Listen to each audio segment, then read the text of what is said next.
where credit, where their credit when credit is due. And I get upset because UFC could do this damn near every, I don't want to say every weekend because they don't have the roster for it, but they can deliver this to you the majority of the time. That's why I get upset. Now, a lot of you guys are new and you're like, I don't get what's wrong with the product. It's because you just got on board. You don't realize what we had. You don't realize it. You could get this every freaking other Saturday, maybe once a month. That's not true. That's not true. That's not true. Part of the reason why the fight cards for people, for casuals like Brendan, who want like rock'em sock'em fight cards, the reason why they're not able to do it is because they do them so frequently. If the UFC had fight cards every month or every other month, they'd all be bangers. But because they do fight cards like every week or every 2 weeks and stuff, it's hard to keep those fight cards, or it's hard to ensure that you have like a decent amount of finishes or entertaining fights because you have so many cards to get through, so many different fights to put on at the same time. It's difficult to manage it, which is a problem that he complained about. You know, reduce the fucking number of cards a year, increase the quality, and the show will be better. But they can't. They've got all that investment. They have to just pump out the fucking fights so that obviously Paramount can earn their money back. So yeah, it's a weird statement to make, weird point to make. But either way, you could get this sort of feeling damn near every other weekend, and they're just not doing it. Like this weekend's fight night. Well, fuck me. Well, fuck me. That's the worst card I've ever seen. All good, baby. It's all good, baby. Because you gave us Seattle, which, God, that makes me love this fucking sport. And then you have UFC 327 in Miami. That's a fantastic card. And they went, listen, we're giving you a shit sandwich. You're going to have some bomb-ass bread at the top, a shit sandwich, shit in between, and then you have some bomb-ass bread at the end here. And we're cooking, baby. Because UFC Seattle, my... A shit sandwich shit. He didn't know what to say in it. He didn't know what goes in. He didn't know the word for what goes in between a sandwich. He didn't know what it was. A shit sandwich in between? What? God, if you were kind of on the fence about mixed martial arts, watch this card. You're going to fall completely back in love with the sport. If you've been gone for like 2 or 3 years, dude, do yourself a fucking I want to see what he said about that Joe watch person. UFC Seattle and tell me this isn't the greatest sport in the world. Now you're gonna watch this weekend, you jump back off, but listen, then you're gonna jump back on for 327. That's how this goes, buddy. That's how it goes. It's the best sport in the world, man. Let's get into UFC Seattle. My God, where do we even freaking start? You know what? I knew it was gonna be a good night. I fucking knew it was gonna be a special night when Casey O'Neill. Usually when women flyweights fight, I'm like, all right, time to freaking mow the lawn, you know, because it's soon go to decision. Is this Nick's production? Why is he like so animated and so crunked up? Is it Adderall, or is this Nick telling him to amp it up during the Schaub show? I think this might be Nick producing the show, telling Brendan to be more, you know, fucking performative and stuff, and start like what's with all this like fucking voices he's doing? What the fuck is he doing? All right, this fight, like what the fuck is going on right now? What am I listening to? Just speak normally, bro. What's with all these theatrics? What's with all this jester maxing? What's going on? What's with this MMA jester maxing? Like, relax, man. There's not a ton of finishes. Casey O'Neill said, hold my fucking titty milk, and fucking pieced up homegirl. Knocked her out. And I was like, oh, we're getting KOs at women's flyweight? Oh, Seattle is lit. Yeah. And also, how much longer do you think Valentina has? Not long. Not so. And then your main event. Here we go. Izzy. Here we go. And the newly found member of the church, Joe Pyfer. This one was tough. I like both these gentlemen. I told you guys on, I think, Thursday's show when I got emotional about Joe not believing in himself. Because you don't want to be disrespectful either to Izzy. What? Joe believing? Let me see that clip. Where's that clip about Joe believing in himself? I think I saw it somewhere here, right? Something about Joe not believing in himself. Let me see if I can find it. Bear me a second, people here. Bear me una. There you go. Did Bappa's emotional speech to Joe Pyfer propel the young man to victory? You're a What? This is the emotional speech, right? savage.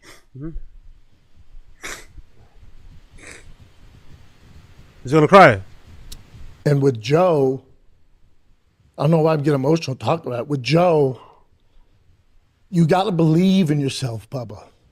I hear you in interviews. Honestly, where's Nate Diaz, man? Nate Diaz, come back and laugh at your boy, man. Nate Diaz, come back and laugh at your boy. What the fuck is this, man? What the fuck is this? Nate Diaz, come and laugh at your boy, please. Laugh at him, mock him, please. Mock him, bully him again, tease him again, laugh at him again, please. What the fuck is this? You gotta believe in yourself. What's that, huh? Who the fuck is this guy? Who the fuck, like, what? Why are you why is he inserting himself into this? Baba, I hear you gotta believe in yourself. Like, huh?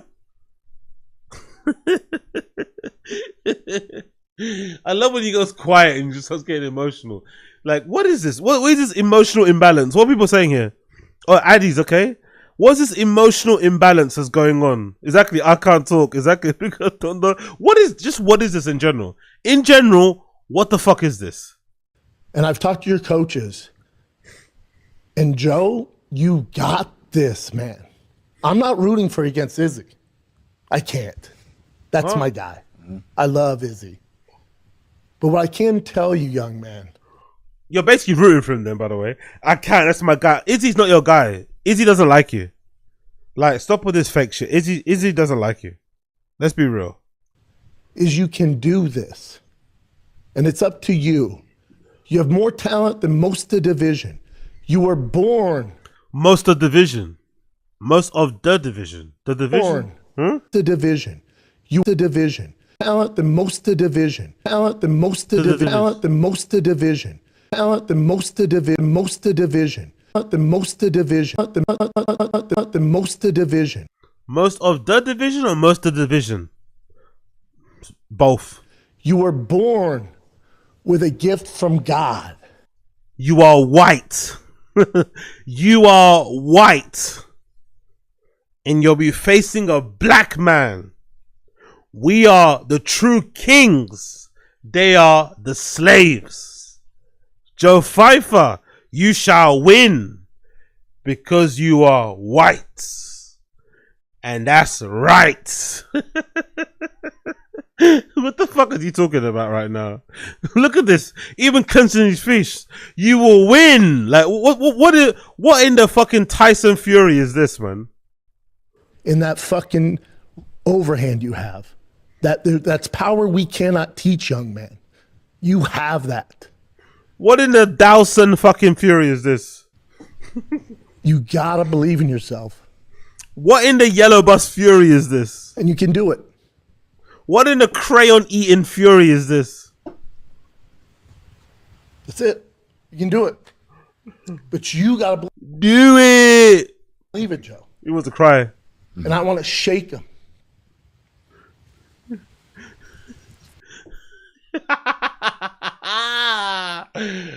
Honestly, he's on drugs, isn't it? He's on drugs. He can't be getting this emotional over Joe Pyfer. No way is he getting this emotional over Joe Pyfer. No way is he getting this emotional over Joe Pyfer. He's got to be on some type of drugs. He's got to be on something, innit? He's got to be on something. Like, what? Joe Pyfer's getting you this emotional. You can do it. But you got to believe it, Joe. And I want to shake him. Don't worry, good story, right? Great story, great motivating message, cool. But this is, Joe Pyfer's making you do this. Yo, big up, Black American. Is Exactly. That speech probably could fit into it. Probably play with the music, innit? With the fucking music. What's the theme music?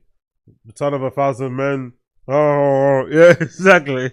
Yeah. With a gift. Look at that. That's definitely what's look at that. And I'm loyal to a default. Big up. Oz, let me tell you some. Nimtron not ta cry. Yeah. Don't cut this out, Chin. You're more talented than most this division of streamer. Listen to me, young man. You got power in that cat, young man. You can do it. You gotta believe it. Don't cut this out, Chin. It's fucking crazy, by the way. I just figured out what this looks like, by the way. Bear me 2 seconds, right? But I figured out what this face kind of reminds of a little bit. Bear me 2 seconds, but I figured out what that face reminds of. Bear me 2 seconds. Where is it? Bear me 2 seconds. Bear me 2 seconds. It didn't work. It didn't fucking work. It didn't fucking work the way I wanted it to work. But this is what I was going for. I was going for this. This is what I wanted to do. It didn't work the way I wanted to do, but I'll just show you the results anyway. That's what I wanted. Because I thought the image of him with the fist kind of reminded me of this old poster back in the day. You remember this one, right? It kind of reminded me a little bit of this. But unfortunately, it didn't work. So we're going to move on, okay? I fucking missed it. Fuck. Let's continue. The gift from God in that fucking overhand you have. That's power we cannot teach, young man. You have that.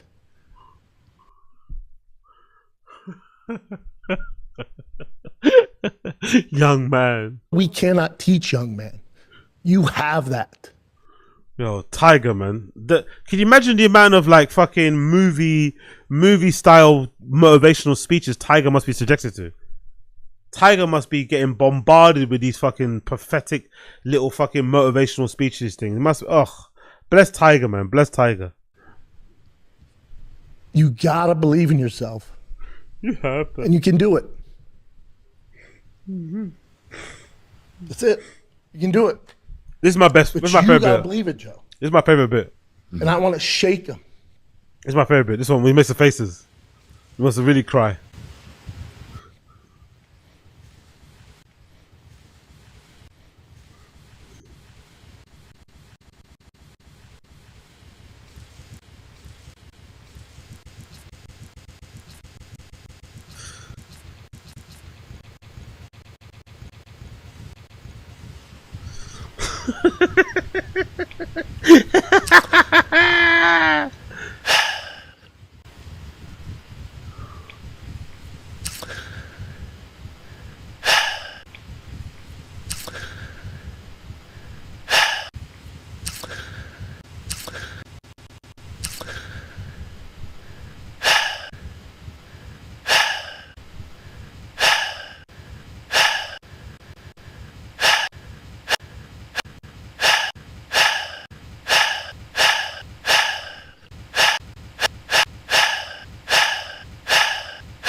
And I want to shake you, dude. I'm loyal to default. Even Joe Pyfer was heaven sent. Even Epstein was heaven sent. Even Big Yahoo.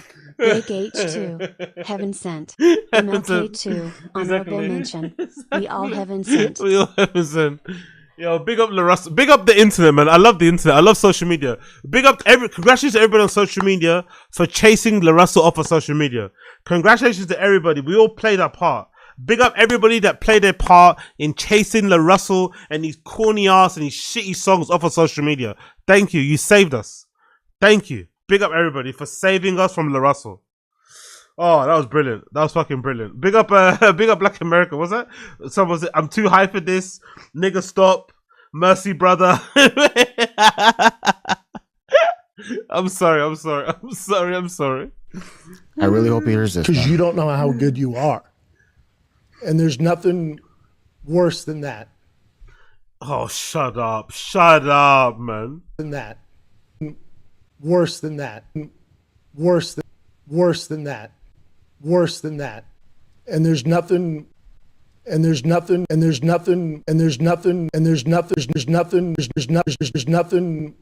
worse than that. Worse than that. Worse than that. And there's nothing worse than that. Worse than that. And there's nothing and there's nothing and there's nothing and there's nothing and there's nothing and there's nothing and there's nothing there's nothing worse than that. Worse than that. Worse than that. You are. And there's nothing worse than that. I'm sorry. I'm sorry. I'm sorry. I'm sorry. I'm sorry. I'm sorry. I'm sorry. I'm having a moment, man. Please. I'm having a moment, man. Come on, man. I want to have my fun too. I want to have my fun too. I want to have my fun too. I didn't have that problem. It was in me as a young kid where nobody believed in himself more than me. Oh, of course, of course, classic Brendan. I just realized it. He's not crying because he's feeling emotional about Joe Pyfer. He's crying because of himself. It was in me as a young kid. It's not even about Joe Pyfer. It's about him. Classic narcissism. Classic narcissist. He's not even crying tears of joy for Joe Pyfer. He's crying tears because of himself. He's seeing Joe Pyfer and seeing himself. He's making it all about himself. Get in there and make it all about yourself. I love it. I didn't have that problem. I didn't have that problem. I didn't have that problem. Have that problem. Have that problem. I didn't have that problem. I didn't have that problem. It was in me. I didn't have that problem. After the 5th baggie. After the 6th packet. Are you sure you've had enough? I didn't have that problem. I think you got a problem, mate. Nope. I didn't have that problem. It was in me as a young kid where nobody believed in himself more than me. That's probably the problem. That's probably one of your problems, right? Nobody believed more. Anyway, that was what he said before the fight. Let's see what he says after the fight. So Izzy's one of my favorite human beings, one of my favorite fighters. Izzy's thing is, if you look at his losses, dude, this is crazy. He hasn't won a fight since that Poton fight, one of the greatest fights of all time, where he knocked him out. He hasn't won a fight since then. So 0-5, right? Good fight to win, though, right? It's a good fight. It's one of the greatest fights to have on your W, isn't it? He's had a really long, run of losses, but for that to be your last W, pretty decent W. Yeah, well, he's lost 5 out of his last 6. 0-4. He's won 1 fight out of his last 5. So, yeah, the Father Time's come, knocked him on the shoulder, said, "Hey, bub, you're up. You do what you want to do, but you're up." What's tough, too, if you're an Izzy fan, is if you look, not to take the Sean Strickland fight out of it. That was a weird one, DUIs, and this wasn't focused. Sean pieced him up. But the DDP fight, if you look at all the judges' scorecards, like he was winning that fight, the Imavov fight, winning that fight to the eye poke, and then the Joe Pyfer, he won that first round. So the game plan and the tactical kind of moves he's making is working in the first round. So if he would have just fought all 5 rounds, he did that first round, avoid the kicks. He went away from the kicks for whatever reason, but stay at distance, use your kicks, avoid the big punches, keep getting kicks, defend the takedown. It's not going to be that exciting. Maybe later on, Joe Pyfer will open up and he has up to knock him out, but really just stick that game plan. Even if it's boring, you're going to win. For whatever reason, now that he's older, he just doesn't do that. He just doesn't do that. So you saw in the second round, he went away from the leg kicks. He did get taken down, but he went away from the leg kicks. And then now he was like, "Oh, Joe Pyfer, you have all the power in the world. I'm down to trade." So call it what you want. I call it having the dog in you. The willingness to win at all costs, that is gone from Izzy. So once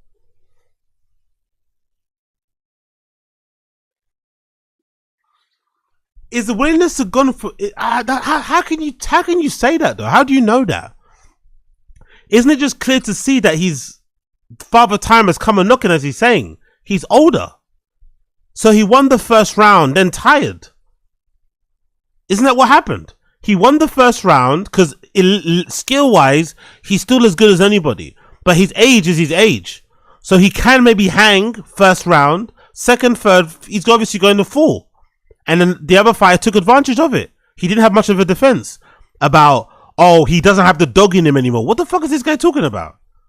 It doesn't really matter about dogging you if you don't have the ability to avoid getting hit, if you don't have the ability to impose your will on a fighter or impose your will on the fight itself. He's just too old now. He's not as sharp, not as quick, whatever as he used to be. It is, it's a shame to see because he's a fantastic fighter. But that first round, he showed you what he can do. But obviously, Father Time came a knocking and he can't keep that up for the majority of the fight. But to say he doesn't have the dog in him is crazy. As if he gave up.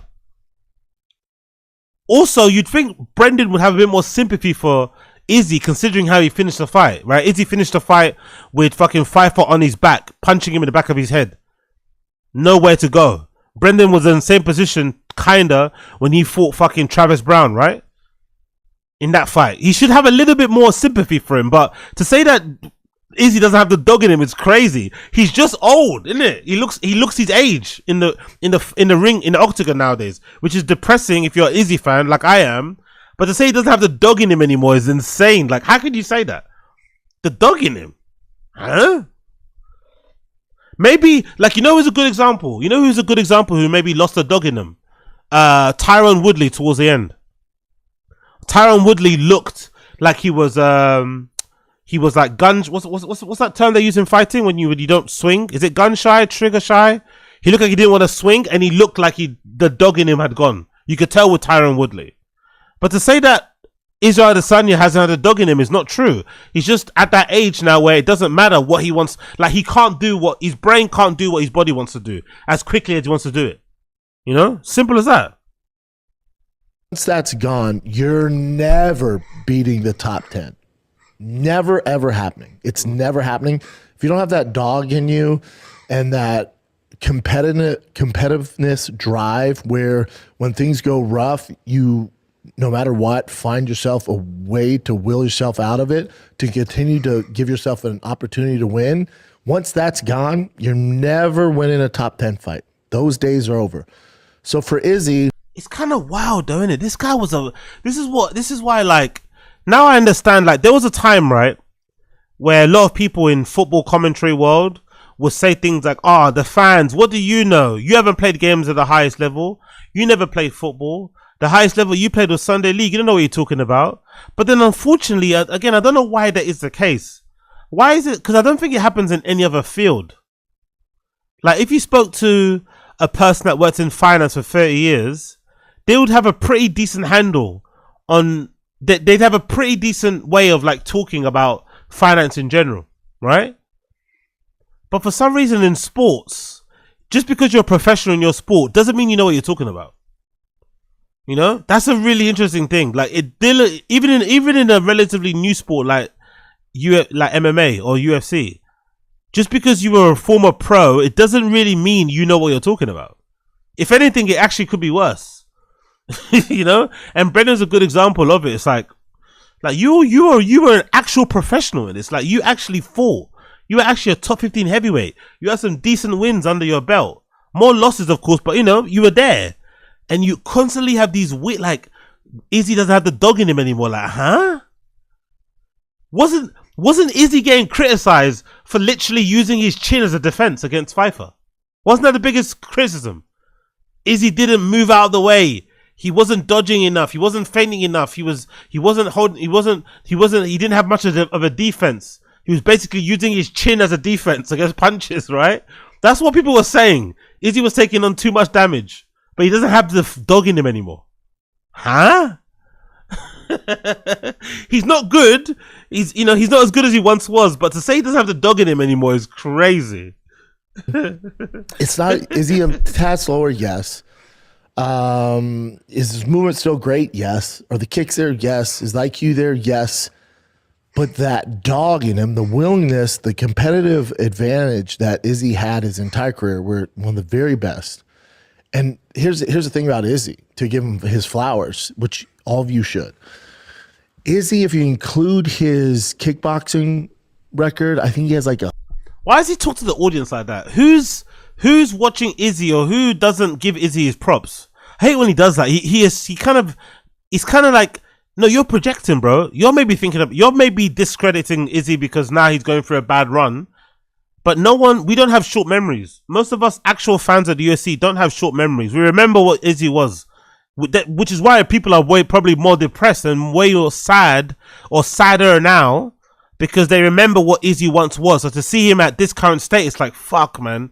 That's why some fans, like myself included, are like, just please retire, because we don't want to see you like this. We don't want to see you, I won't say tarnish your legacy, but go out in this way. But I don't think people are discrediting or, dismissing what he did when he was at his peak. No one's doing that. It's more Brendan projecting and saying he's the one that's now dismissing his legacy because of what's happened recently. I don't know. Strange thing, he always does that. So I know, like, some of you guys, like, no, none of us are dismissing his legacy. We all like him. Over 115, 118 fights. So that competitiveness dog in him has been around for so long. He's had it for so many years. Eventually it diminishes, and unfortunately we're seeing it now. So he'll do enough to win those first rounds against the top 5, top 10 guys. He does enough where you're like, oh, he's back, baby. But once that's gone, as soon as the fight doesn't go his way, it's over. It's over. Like, there wasn't any really hard shots from Pyfer. We've seen him take harder shots. There isn't one thing you can point to him like, oh, man, he got lit up there. There's really none of that. And you can see him like in pain when Pyfer has his back or just he's showing pain. You don't know you're doing it, but you're trying. You find a way out.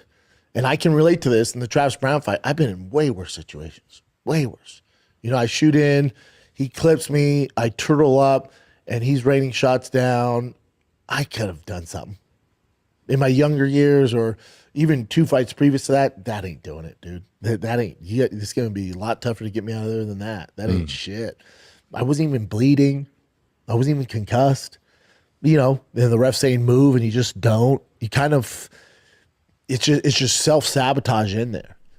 And what's tough is you don't see that in training. You don't see it in the gym. Your coaches don't see it. Your training partners don't see it. It comes to fruition the night of the fight when it counts. You're just like, fuck it. It's literally, in your mind, you're just like, fuck it. Yeah. It's literally this, fuck it thing. And once that's gone, you got to stop. You got to stop. So for Izzy, here's how this goes down. He's one of the greatest of all time, one of the greatest to do it. If you're new to the sport, you've only seen him lose. And it's such a shame because, boy, did you miss out. He's one of the greatest middleweights ever, if not the greatest. He lapped the division. Izzy walked so Poton could run. There's no I think former pros telling other pros to retire is weird. I think us fans can do it. We've never fought. We're fans of the people, you know what I mean? We're fans of the sport, fans of the fighters. But I think people who have actually walked the walk, been in the octagon themselves, will know that a lot of these guys, Izzy included, they probably don't fight for the money. They probably just fight for the love of the game. Like, that's all they've done since they were like 12 years old, 13 or whatever. So I can understand why a lot of these guys just continue doing it until the point they get CTE. Like, fuck it. I'm just going to continue doing this until, like, the UFC literally cuts my contract up. I'm not going anywhere. Because there's not, it's what gives their life structure, what gives their life purpose. They don't envision themselves having a podcast talking to a mic like Brendan, because Brendan clearly enjoys this sort of stuff more than fighting. He never liked to fight. He wasn't really a true fighter in that sense. He never actually enjoyed fighting. He never was in it just for the glory of the game, the love of the game, the love of kind of learning new skills and kind of sharpening or widening your scope of skills. He didn't care about that sort of shit. So that's why it's probably super easy for him to transition from a fighter to the media thing. But some other fighters, they can't do that because their whole thing is fighting. That's all they know.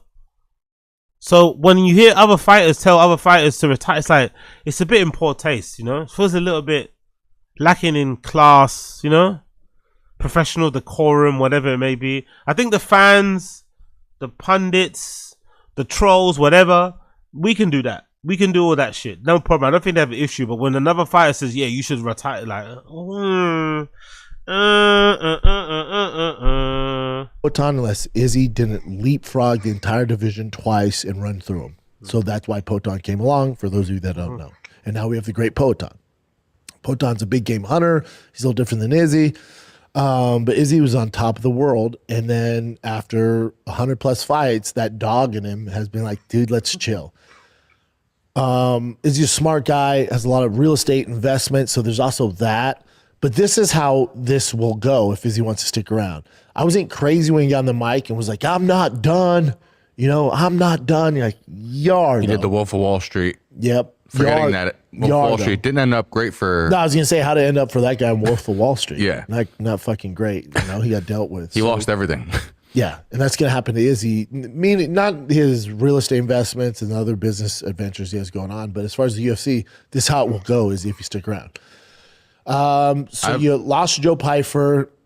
Okay, his worst loss of his career. When you see, remember he was undefeated till Poton came around. Again, Izzy was so dominant they had to find a guy and fast track him who beat him in glory to finally beat him. So his first very loss ever was to Poton. Well, at middleweight. Yeah. At 205, he lost to Jan. All good. He shot for the moon, landed on the stars. This guy was just too big, whatever. But his very first loss at middleweight was to Poton. And then he beats him. And then it's just this, Strickland, DDP, Imavov. So you're talking about the champ, the number one guy, the number one contender now. And then Joe Pyfer, this is his worst loss. Guy's ranked 14. But this is how it will go, Izzy. This is the UFC model. I sure as shit guarantee this is how it's going to go. So now they go, okay, Izzy's kind of a shell of himself. The dog's not in him anymore, but he has name value. The fans will tune in when he's a main event on these fight nights. There's no more pay-per-view, so we don't have to worry about that. So we can put him as main events on fight nights, and people will tune in. Right. So they're not going to set you up for success. What they're going to do is set up these other young lions to build off your name until finally you just can't get enough of it and you wave the white flag. And probably going to be like, let's do boom. So I'll tell you what he should do. I have a 2-part question after. You can ask me now while I look for it. So let's say, play this game. Let's say Izzy has one fight left on his card. All right, do the Bo Nickel thing that they want to do. If Bo You'll remember Izzy, but my point to all this is you're making more money than God, and none of these guys are in their prime. My problem is just the more he does this gatekeeper stuff, the more it just tarnishes his legacy. It diminishes. That's why I'm saying don't do it. Yeah. Get out, and then go fight the older heads with big names where you're better than them. Sure. And you're gonna make money, and you're gonna stay relevant. You're gonna stay on social media. Go do that, because UFC is not a place for that. The UFC's a land of fucking art. I think He gets older, he's not willing to stand there. if it's just like the people that he beat back then were just lower level talent. Oh wow. It's like, I'm gonna do the same to Hamzat. Like, you don't have like, yeah, it's like they don't remember. And he had this like level of it's like that.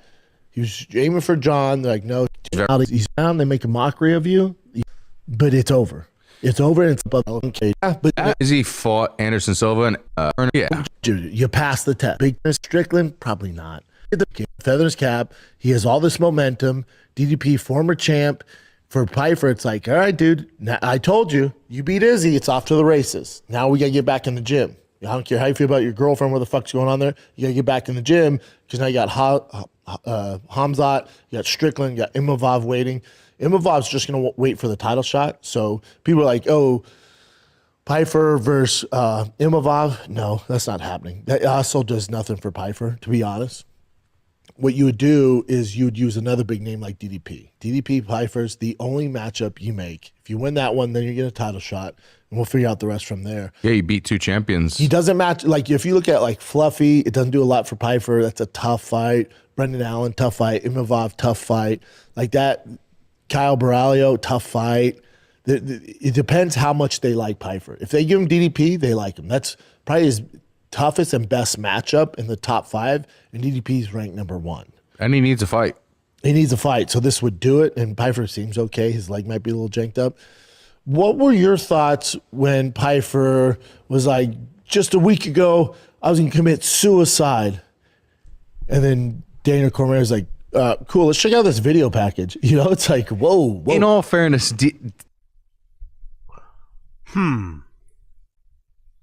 what do you think? Like,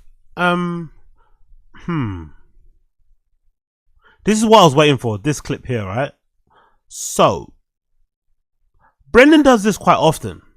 He has these really weird miscalibrated, somewhat rude, dismissive responses relating to mental health, especially with fighters. I find it weird because he says something similar when Tyson Fury was going through one of his episodes and was talking about how down he was, how depressed he was.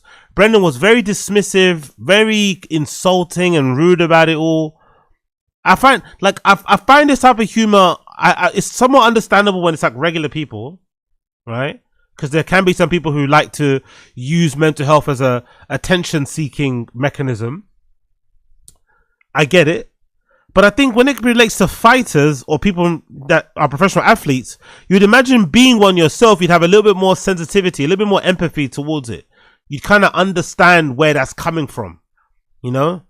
You can kind of see yourself in them because you remember how you used to feel sometimes in a run up to a fight, before a fight, the conflicting emotions. So I do find it really weird. Like, I wonder what that's about. Is that just like a level? Is that like a level of, is that him being emotionally immature? Is that an insecurity thing? Is he just a dickhead? Like, he does this quite a lot. When a fighter says something quite poignant or quite, you know, whatever, about their mental health, to like, he's very dismissive, very insulting about it. Like,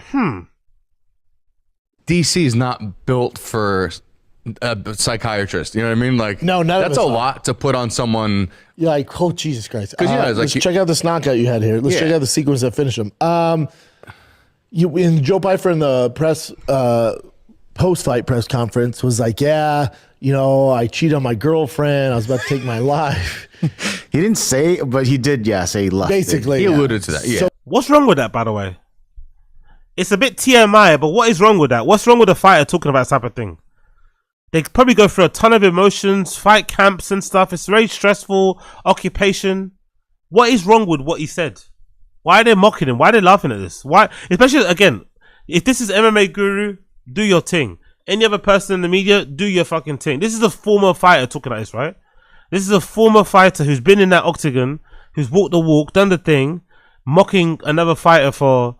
And this is somebody that was crying recently at the thought. He was crying at the thought of Joe Pyfer fighting. Brendan was crying at the thought of Joe Pyfer crying. Joe Pyfer cries, talks about how hard it's been to stay focused, to stay on track, because of all the stuff happening outside of his life, in and around his life, and now Brendan's here mocking it. I find that really odd in itself. So here's the thing with all this, and we gotta tread lightly because I don't suffer from what he suffers. I will say this: I've You suffer from being redacted. had people very close to me in my life who do suffer horribly from depression. You would not know that they suffer from it, nor would you know if they tried taking their lives. The people that are really, really serious about it don't tell a soul, and that's an issue, right? That's So he's trying to say Joe Pyfer isn't really depressed because he's talking about it. Because Joe Pyfer is talking about it, he's not really depressed. Brendan. a huge issue. So when I see this, when you're at a press conference, some of it, a little bit is like, hold on, bro, because you were going to break up with your girlfriend or commit suicide? That's insane, dude. But it's also a tactic people use to keep that person close.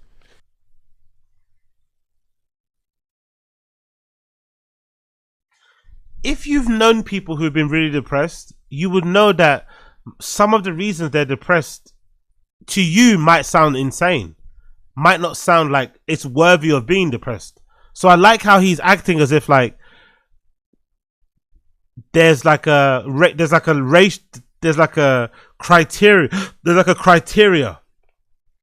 of causes or reasons to be depressed.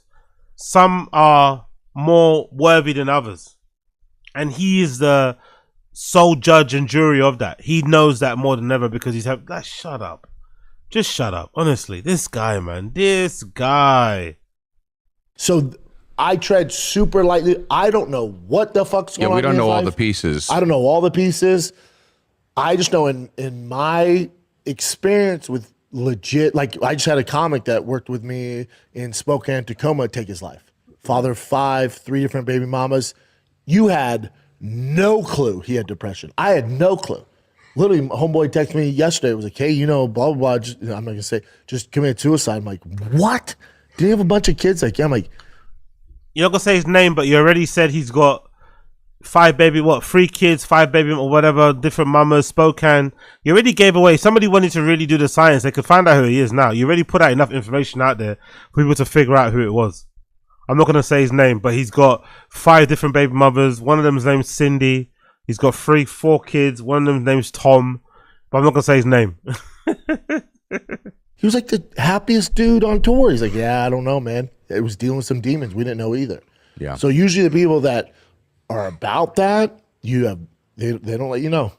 Sure. So with Pyfer, it's like, so let's say this is real, which it is, but let's say he actually suffers from depression. This would be bipolar manic depression. This is terrible. Let's say he actually suffers from that. By him bringing this up, you could look at this like, this is a form of him reaching out for help, but most guys are too manly, too ego to actually ask for help. So he's reached out for help. Now, a lot of the MMA community is like, oh, you're just using this as an excuse. You got caught cheating on your girlfriend. You might be right. You might be right. Or he is like most men and doesn't know how to deal with this. And this is actually an attempt to reach out for help. And this shouldn't be something we just. What the fuck is he even talking about right now? Like, what is he actually even talking about? The guy said what he said. What more is there to be gleaned from it? He told us exactly how he felt. He told us exactly how he's currently feeling. Like, why is he trying to interpret things that the guy actually said plainly? I'm so confused. Skim past. Let's say it is just a tactic to keep his girl who's going to marry. Okay, great. Let's say it's not. So the UFC should probably use their resources and not fight him again until we figure out exactly what's going on here. If it really is suicidal, if it really is that. If that's even an option, Bubba, buddy, fuck fighting, dude. You're gonna be done with this in 3-4 years. Fuck fight. You have your whole life ahead of you.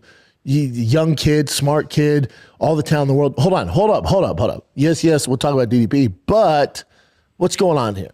See, I took it a little different. I agree with everything you're saying, but I took it a little different because I felt like it was him trying to show his testament to God and like him just trying to show like how strong the power of God is in your. That was what it was. It was mental fortitude. People do that all the time after fucking fights. I had a tough fight. I had a really bad week. My fucking car got repoed. Then I realized my account was overdrawn by $100. Then I got hit with my first child support tax bill or bill that I have to pay coming up. Then I lost my trainer. Like after the fight, fighters will mention these type of things. It's like, yeah, look what I had to overcome. Look at how shit stuff was, and look at how I did. Look at how I turned it around, and now I'm on the other side of it. That's what most people would do. I don't see what's so hard to understand. Like trying to make all these other interpretations about a pretty innocuous, easy one. But hey, what do I know? Life more than just being like, oh, my ex-girlfriend. But I don't know his other backstory because maybe he just framed it that way. But it seemed like he was just trying to show like this is the power of God in your life. Yeah, I don't think he's a bad dude. I don't think there's any evil intentions. Like, yeah, I got caught cheating. I found God. I was going to commit suicide. The people are going with that narrative are idiots. I think. I just looked up. I was like, fuck, I just looked up. Maybe because I'm reading the chat. I just looked up. I was like, fuck. There's not a lot of material covering these nether regions, in it. Maybe I was looking at chat was what made me realize that shit, man. Like, one little slip, and we're seeing his little Shawby helmet, innit? One little slip, and we're seeing his little Shawby helmet front and center, mate. Fuck you now. Like, one little slip, and we're seeing that little pecker, innit? That little pecker's poking out. One little slip and that little pecker is poking out, bro. God damn it, fucking Brendan. God damn it. Anyway, you get the point of that. Brendan being a dickhead as per usual when it comes to mental health shit. Brendan being a dickhead as usual when it comes to mental health shit. Who would have guessed it?